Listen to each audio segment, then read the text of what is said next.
When thinking about the coffee bean, I couldn't think of a better metaphor to describe making a difference. The life of a coffee bean is complete service from life to consumption. It just is. From birth to death, it's the fullest picture of service and making a difference. And I just believe, as we've been working through Born for This, that we were born to flourish, to know the joy of life, and to make a difference. And I believe all of us have been put on earth to make a difference. We weren't just created to consume, to sit and eat and breathe and take up space and to exhaust and to waste. So let's learn a little bit about the coffee bean. Did you know the coffee bean actually starts as a coffee cherry? Before the cherry is flowering, the flowering is actually one of the most beautiful parts of the whole process, the steps in the entire lifetime of the coffee plant. It's the beginning of the cherry growth. And so over the next 3 to 4 months, a little green cherry will pop on this tree and will grow, and it'll take 4 months again for it to ripen. And eventually the harvesting can begin, and depending on what country you get the coffee bean from depends on the process in which it's determined how to process it and how to prepare it for shipping before you even get to the roasting. And so one of the most common is you take the coffee cherry and you soak it in water for 18 to 36 hours until the fruit falls off of it, and then you end up with a complete white seed or bean that's then laid out in the middle of the sun for 7 to 10 days until the little parchment piece around the bean breaks off. And then that's all collected, put in jute bags, and shipped across the world. And so this morning we're here with Sam, and we've been able to watch the roasting process of a bean. Something that starts out very, very yellowish or green turns into this beautiful roasted bean that actually gets ground up, put in our coffee pots, and we get to drink and enjoy. And so today we're here at this roasting company, and the beans arrive and they're ready for roasting. And roasting is just a simple process where you heat the bean up, you get it warm all the way to the middle. And I know that my family in the Midwest accuses me of being a coffee snob, because once you've tasted and drank incredible coffee, you will no longer ever want Folgers in your cup. You will want the real thing, the real deal. Coffee takes time, and coffee takes effort, and it requires care until it arrives in my cup. And so we take time to enjoy coffee. We get to acknowledge the many lives, or the many pieces of the journey, the process, and the lives that coffee actually affects, from the farmer to who grows the plant, to the workers who process the bean, to the companies who manage the logistics, all the way to the roaster who prepares it so I can grind it up, put it in my coffee pot, and drink it. To our kitchens and to our baristas. And I think we are a lot like the coffee bean. We just are. We are born to make a difference.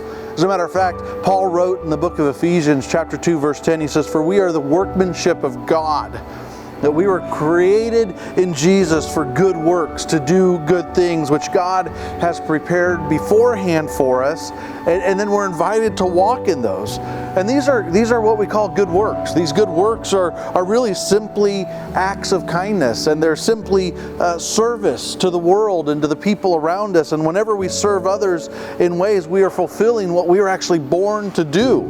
We're placed on earth for maybe the best way to say it is a special assignment. We're here for a reason, acts of kindness and service. It's not our natural inclination, though. Too often we're more interested in serve me. Even as a pastor, I hear people often who come visit our church say something like, well, I'm looking for something that will serve my needs, something that will bless me. And we usually expect others to serve us, and that's the attitude we have. Self-centeredness and pride are the norm these days. And when we realize that we were born to make a difference, then we stop asking, who's going to meet my needs? We stop asking that question. We start asking, whose needs can I meet? And so whether you're a Christian or not, this is common ground for us. Do you ever ask the question, at the end of my life on earth, what will matter most? How will I have made a difference? Will the time and the energy that I spent on myself really matter? Or will my investment in doing good and performing kind acts of service and serving other people, will that be the piece that makes the difference in the world? I read once that all people fall into one of three categories. We're either like a piece of flint and we have to be stricken to produce a spark. Or a lot of us are like a sponge and we have to be squeezed for the contents to be released. But I think what we should all strive to be is like a honeycomb where we just ooze with goodness and kindness and graciousness, and that's who we are. And so let's agree to be the honeycomb.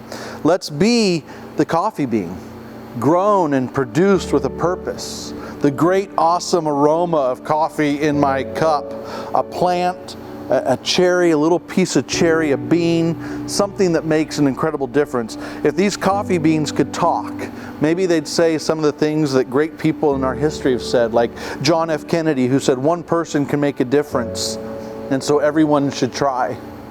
Or how about Nelson Mandela, who said, we can change the world and we can make it a better place. It is in our hands to make a difference.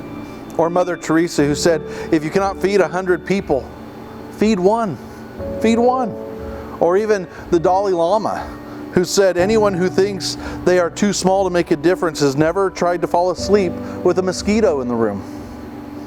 Or Fred Rogers, we live in a world in which we need to share responsibility.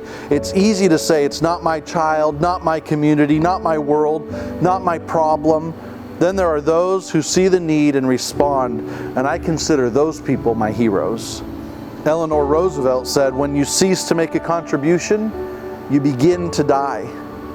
Ralph Waldo Emerson said, the purpose of life is not to be happy. The purpose of life is to be useful, to be honorable, to be compassionate, to have it make a difference that you have lived and lived well. And then there's one of my favorites, who said, whenever you did it for any of my people, no matter how important they seemed, you did it for me, Jesus. And so much from a little bean. And then collectively, wow. This little bean with a bunch of other little beans produced something pretty incredible. Remember, there is power inside of you, just like there's power in this bean to be a coffee bean today. Something so small seems so insignificant, yet can make such a huge difference, just like you and just like me.